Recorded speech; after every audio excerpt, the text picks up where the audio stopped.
السلام علیکم ورحمۃ اللہ وبرکاتہ۔ قرآن اور حدیث و سنت میں کیا فرق ہے؟ یہ سوال بارہا پوچھا جاتا ہے۔ آج ہم قرآن اور حدیث میں کس نوعیت سے فرق ہے اور کس نوعیت سے ان دونوں میں اتحاد ہے اور پھر اتحاد کا کیا نوعیت ہے، اس حوالے سے مختصر الفاظ میں چند گزارشات پیش کرنے جا رہے ہیں۔ قرآن اور حدیث و سنت میں ایک نوعیت سے فرق ہے۔ سب سے پہلا فرق تو ظاہر ہے، نام کے اعتبار سے فرق ہے۔ اللہ تعالیٰ کے کلام کو قرآن کہا جاتا ہے، نبی صلی اللہ علیہ وسلم کے فرمان کو حدیث کہا جاتا ہے، تو یہ نام کے اعتبار سے ظاہری فرق ہے، سب کو معلوم ہے۔ دوسرا فرق ہے نسبت کے اعتبار سے۔ قرآن کی نسبت اللہ تعالیٰ کی طرف ہے، یہ کلام اللہ ہے، اور حدیث کی نسبت اللہ تعالیٰ کے رسول کی طرف ہے، وہ فرمان الرسول ہے یا کلام الرسول ہے۔ تو نسبت کے اعتبار سے فرق ہے۔ ابلاغ کے اعتبار سے فرق ہے۔ ہم تک پہنچنے میں قرآن متواتر ہے، شروع سے لے کر آخر تک ہمیشہ سینکڑوں ہزاروں کروڑوں لوگوں نے سینکڑوں ہزاروں کروڑوں لوگوں تک یہ قرآن پاک پہنچایا، یعنی پہلے دن سے لے کر آج تک متواتر شکل میں ہم تک پہنچ رہا ہے۔ جبکہ حدیث کی نوعیت مختلف ہے، کچھ احادیث متواتر بھی ہیں اور کچھ متواتر کے درجے سے نیچے بھی ہیں، تو یہ بھی فرق ہے۔ اور درجے کے اعتبار سے بھی فرق ہے۔ قرآن کا جو ہے اس کو وحی جلی کہا جاتا ہے، جبکہ حدیث کو وحی خفی کہا جاتا ہے، یعنی ایک درجے کے اعتبار سے فرق ہے کہ قرآن میں قطعیت ہے، مکمل قطعیت ہے، حدیث میں مکمل قطعیت نہیں، حدیث میں ظنیت کا بھی گنجائش ہے، تو یہ درجے کے اعتبار سے بھی دونوں میں فرق ہے۔ دوسری نوعیت کے اعتبار سے ان میں گہرا تعلق ہے، قرآن اور حدیث میں بہت زیادہ گہرا تعلق ہے، اور یہی حقیقت ہے، کیونکہ اللہ تعالیٰ نے قرآن پاک میں فرمایا ما آتاکم الرسول فخذوہ وما نہاکم عنہ فانتہوا، سورہ حشر کی آیت نمبر 7 ہے۔ اس آیت سے رسول صلی اللہ علیہ وسلم کا حکم دینا اور کسی بات سے منع کر دینا، ان دونوں پر عمل کرنا واجب ہے۔ تو اس واجب ہونے والے عمل کا ہمیں پتہ کیسے چلے گا؟ وہ حدیث اور سنت سے پتہ چلے گا، تو یہ گہرا تعلق ہے۔ پھر دوسرے مقام پر اللہ تعالیٰ نے فرمایا کہ رسول جو ہے وہ واجب الاطاعت ہے، یا ایھا الذین آمنوا اطیعوا اللہ و اطیعوا الرسول، سورہ نساء کی آیت نمبر 59 ہے کہ اللہ اور اس کے رسول کی اطاعت کرو۔ اس آیت سے رسول اللہ صلی اللہ علیہ وسلم کی اطاعت واجب ہے۔ جیسے اللہ کی اطاعت قرآن کی صورت میں ضروری ہے، ایسے ہی رسول اللہ صلی اللہ علیہ وسلم کی اطاعت حدیث، یعنی آپ صلی اللہ علیہ وسلم کے فرمان، قول، عمل اور سنت کی صورت میں واجب ہے۔ اسی طرح سورہ آل عمران آیت نمبر 164 میں آپ صلی اللہ علیہ وسلم کی ذمہ داریوں میں 4 ذمہ داریوں کو بیان فرمایا گیا ہے کہ لقد من اللہ علی المؤمنین اذ بعث فیہم رسولا منہم یتلو علیہم آیاتہ ویزکیہم ویعلمہم الکتاب والحکمہ۔ تلاوت آیات، تزکیہ، تعلیم اور حکمت، یہ آپ کے 4 مناسب بیان فرمائے گئے ہیں۔ آپ کی بیان کردہ تزکیہ، تعلیم اور حکمت تک رسائی کا واحد ذریعہ بھی احادیث مبارکہ ہی ہیں، یعنی آپ نے جو اپنے منصب اور عہدے کو نبھایا تزکیے کے ذریعے، تعلیم کے ذریعے، حکمت کے ذریعے، ہم اس تک کیسے پہنچیں گے؟ اللہ نے فرمایا کہ آپ کی یہ ذمہ داری ہے اور ہم نے اس ذمہ داری سے فائدہ اٹھانا ہے، اس کی روشنی میں رہنمائی لینی ہے، تو اس تک پہنچنے کے لیے بھی ہمیں احادیث کا راستہ ہی اختیار کرنا پڑے گا۔ اسی طرح چوتھی گہری نسبت یہ ہے کہ آپ صلی اللہ علیہ وسلم کی حیثیت شارح اور مفسر قرآن کی ہے۔ سورہ نحل آیت نمبر 44 وَأَنزَلْنَا إِلَيْكَ الذِّكْرَ لِتُبَيِّنَ لِلنَّاسِ مَا نُزِّلَ إِلَيْهِمْ، کہ اے محبوب ہم نے یہ جو قرآن پاک آپ کو دیا ہے، اس کو کھول کر بیان کر دیں ان لوگوں کے سامنے جن کی طرف یہ نازل کیا گیا ہے۔ طبیان کہتے ہیں کھلے بیان، واضح بیان کو، یعنی قرآن نے اپنے مفہوم کی دلالت کے لیے رسول صلی اللہ علیہ وسلم ہی کی طرف رجوع کرنے کا حکم دیا ہے، کیونکہ اللہ کا نازل کردہ کلام قرآن ہے، اس کی تشریح، وضاحت رسول اللہ صلی اللہ علیہ وسلم کا کلام ہے، اور آپ کا کلام ہی حدیث اور سنت ہے۔ معلوم ہوا کہ قرآن اپنے مفہوم اور اپنی مراد کو واضح کرنے میں بیان رسالت کا محتاج ہے، اور بیان رسالت کا نام ہی حدیث اور سنت ہے۔ تو حدیث اور سنت کا قرآن پاک سے گہرا تعلق ہے۔ پھر قرآن اور حدیث قرآن کی تشریح کس طرح کرتی ہے، اس اعتبار سے حدیث کی 3 قسمیں بن جاتی ہیں۔ پہلی کچھ احادیث تو ایسی ہیں، نمبر 1 کچھ احادیث ایسی ہیں جن میں قرآن میں مذکور احکام ہی کا تذکرہ بطور تاکید و تائید کے آیا ہے، مثلا نماز، روزہ، زکوٰۃ، حج کی ادائیگی کا حکم، شرک، جھوٹی گواہی، والدین کی نافرمانی، ناحق قتل کی ممانعت، غیبت سے بچنا، جھوٹ سے بچنا، یہ قرآن کے احکام بھی ہیں، اور آپ صلی اللہ علیہ وسلم نے احادیث میں بھی ان کو بطور تاکید اور تائید کے ہی بیان فرمایا ہے۔ حدیث کی دوسری قسم وہ ہے کہ بہت سی احادیث قرآن پاک کی تفسیر اور تشریح کرتی ہیں، چنانچہ قرآن پاک میں کوئی حکم مجمل بیان ہوا ہوتا ہے، حدیث اس کی تفصیل بیان کر دیتی ہے۔ قرآن میں کوئی حکم مطلق مذکور ہے، حدیث اس کے سلسلے میں بعض قیود عائد کر دیتی ہے، اور بعض مواقع پر قرآن پاک بہت سے احکام کی اس طرح وضاحت کر دیتی ہے کہ ان کا بیان کھل کر سامنے آ جاتا ہے۔ احادیث میں نمازوں کے اوقات، رکعتوں کی تعداد، ادائیگی نماز کا طریقہ، زکوٰۃ کی مقدار، حج کے مناسک وغیرہ بیان کر دیے گئے ہیں، اور اسی طرح بعض الفاظ قرآن پاک میں مطلق طور پر ذکر ہوتے ہیں، حدیث ان کی تاکید کر دیتی ہے، تقیید کر دیتی ہے، ان کو مقید کر دیتی ہے۔ جیسے قرآن پاک میں چور کے ہاتھ کاٹنے کا حکم مطلق ہے، اب ہاتھ کہاں سے کاٹیں، گٹ سے کاٹیں یا کوہنی سے کاٹیں یا کندھے سے کاٹیں، کہاں سے کاٹیں، کلائی سے کاٹنا ہے، تو آپ صلی اللہ علیہ وسلم نے وہ بھی بیان فرما دیا۔ پھر ہر چوری کو چوری کہا جائے گا یا اس کی کوئی خاص مقدار ہے؟ ہمارا بچہ ہماری جیب سے پیسے نکال لیں تو اس کو بھی چوری سے تعبیر کر دیا جاتا ہے کہ بچے نے چوری کر لی، بچہ ایک ٹافی چوری کر لے دکان سے تو اس کو بھی کہا جاتا ہے یہ بچے نے چوری کی ہے۔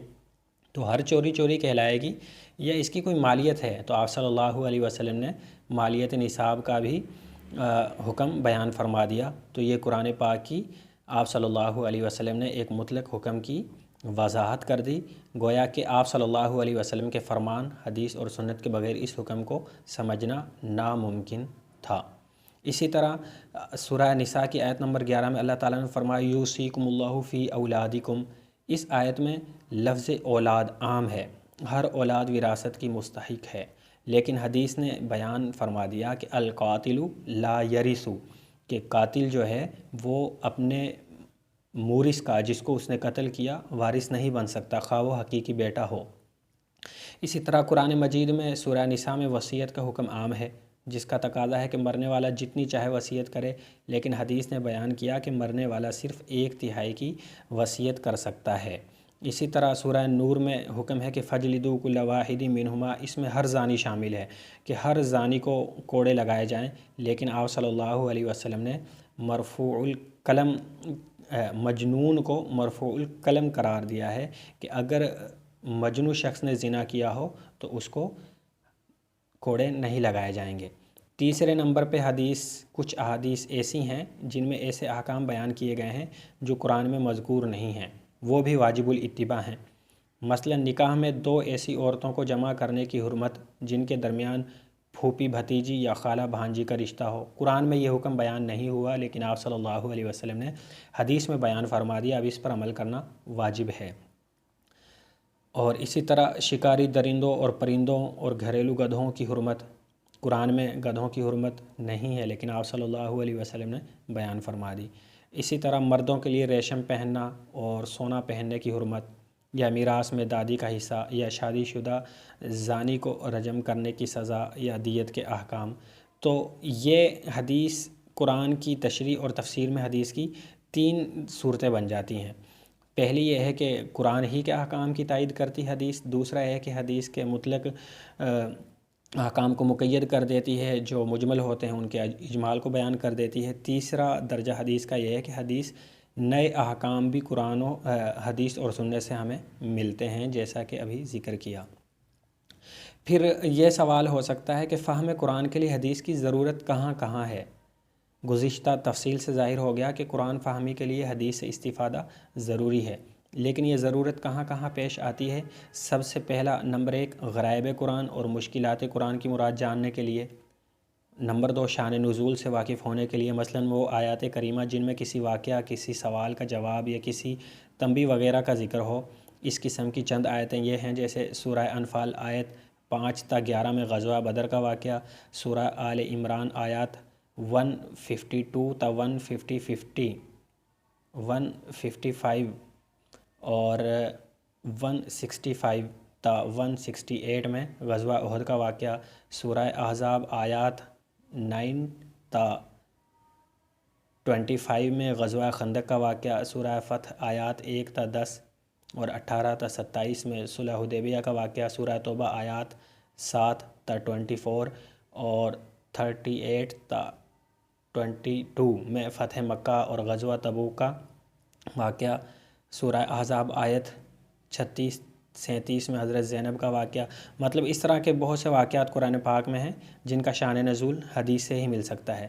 نمبر 3 ہے اس تفسیر سے واقف ہونے کے لیے جو رسول صلی اللہ علیہ وسلم سے منقول ہو، اس میں بھی حدیث کی ضرورت ہے، جیسے الذین آمنوا ولم یلبسوا ایمانہم بظلم، سورہ انعام کی آیت نمبر 82 ہے۔ اس میں اللہ تعالیٰ نے فرمایا کہ جو لوگ ایمان لائے اور اپنے ایمان کو ظلم کے ساتھ مخلوط نہیں کیا۔ اس میں ظلم کی تفسیر رسول صلی اللہ علیہ وسلم نے شرک سے بیان فرمائی اور استدلال فرمایا کہ ان شرک لظلم عظیم، سورہ لقمان کی آیت نمبر 13 تلاوت فرمائی بطور استدلال کے۔ اسی طرح قرآن پاک میں ہے فَأَمَّا مَنْ أُوتِيَ كِتَابَهُ بِيَمِينِهِ فَسَوْفَ يُحَاسَبُ حِسَابًا يَسِيرًا، سورہ انشقاق آیت نمبر 7-8۔ تو اس میں آپ صلی اللہ علیہ وسلم نے حساب یسیرہ کی تفسیر عرض سے کی ہے۔ عرض یعنی صرف حساب پیش ہو جائے گا، کچھ کھود کرید اور پوچھ تاچھ نہ ہوگی۔ تو اسی لیے قرآن اور سنت اور حدیث کا بہت گہرا تعلق ہے۔ محدثین نے السنہ قاضیہ علی الکتاب کا ایک جملہ استعمال کیا ہے کہ السنۃ قاضیۃ علی الکتاب ولیس الکتاب قاضیا علی السنہ، یعنی سنت قرآن کا فیصلہ کرنے والی ہے، قرآن سنت کا فیصلہ کرنے والا نہیں ہے۔ یہ بھی گہرا تعلق ہے۔ اسی طرح امام مکحول رحمۃ اللہ علیہ کا قول ہے الکتاب احوج الی السنہ من السنہ الی الکتاب۔ اس قول کو علامہ ابن عبد البر نے اپنی کتاب جامع بیان العلم جلد 2 صفحہ نمبر 191 میں اور تفسیر قرطبی جلد 1 صفحہ نمبر 39 میں بیان کیا ہے۔ یعنی جتنی ضرورت سنت کو قرآن کی ہے، اس سے زیادہ ضرورت قرآن کو سنت کی ہے۔ بعض حضرات کو اس سے غلط فہمی بھی ہوئی ہے اور وہ کہتے ہیں کہ یہ مبالغہ ہے کہ قرآن کا سمجھنا سنت ہی پر موقوف ہے، قرآن کو سنت کی ضرورت ہے نہ کہ سنت کو قرآن کی، تو یہ تو بہت زیادہ مبالغہ ہے۔ اس کی وضاحت علامہ سیوطی رحمۃ اللہ علیہ کرتے ہوئے فرماتے ہیں کہ اصل یہ ہے کہ قرآن کے سنت کا محتاج ہونے کا مطلب یہ ہے کہ سنت قرآن کی مبین، اس کے مجملات کی تفصیل کرنے والی ہے۔ گویا قرآن ایک چھپا ہوا خزانہ ہے جسے ضرورت ہے کہ کوئی اسے آشکارا کرے، سنت اور حدیث اسے آشکارا کرتی ہے۔ یہی مطلب ہے اس بات کا کہ سنت کتاب کا فیصلہ کرنے والی ہے، قرآن سنت کا مبین وضاحت کرنے والا نہیں ہے اور اس کا فیصلہ کرنے والا بھی نہیں ہے، کیونکہ سنت بذات خود مبین ہے، حدیث تو خود اپنی وضاحت کرتی ہے، وہ قرآن کی طرح اعجاز اور ایجاز کی حد تک نہیں پہنچی ہے، کیونکہ سنت قرآن کی شرح ہے اور شرح کی شان یہ ہے کہ وہ مشروع سے زیادہ واضح اور صاف ہو۔ یہ مناہل العرفان فی علوم القرآن میں علامہ زرقانی رحمۃ اللہ علیہ نے علامہ جلال الدین سیوطی رحمۃ اللہ علیہ کے قول کو ذکر کیا ہے۔ معلوم ہوا قرآن اور سنت کا آپس میں گہرا تعلق ہے، قرآن اور حدیث اور سنت کا آپس میں گہرا تعلق ہے۔ حدیث اور سنت قرآن کی وضاحت کرتی ہیں، قرآن کے مفہوم کو سمجھنے کے لیے، قرآن کے مطلب کو جاننے کے لیے، قرآن کی تفسیر اور تشریح کو جاننے کے لیے حدیث اور سنت سے فرار اختیار کرنا اس کی بالکل گنجائش نہیں ہے۔ والسلام علیکم ورحمۃ اللہ وبرکاتہ۔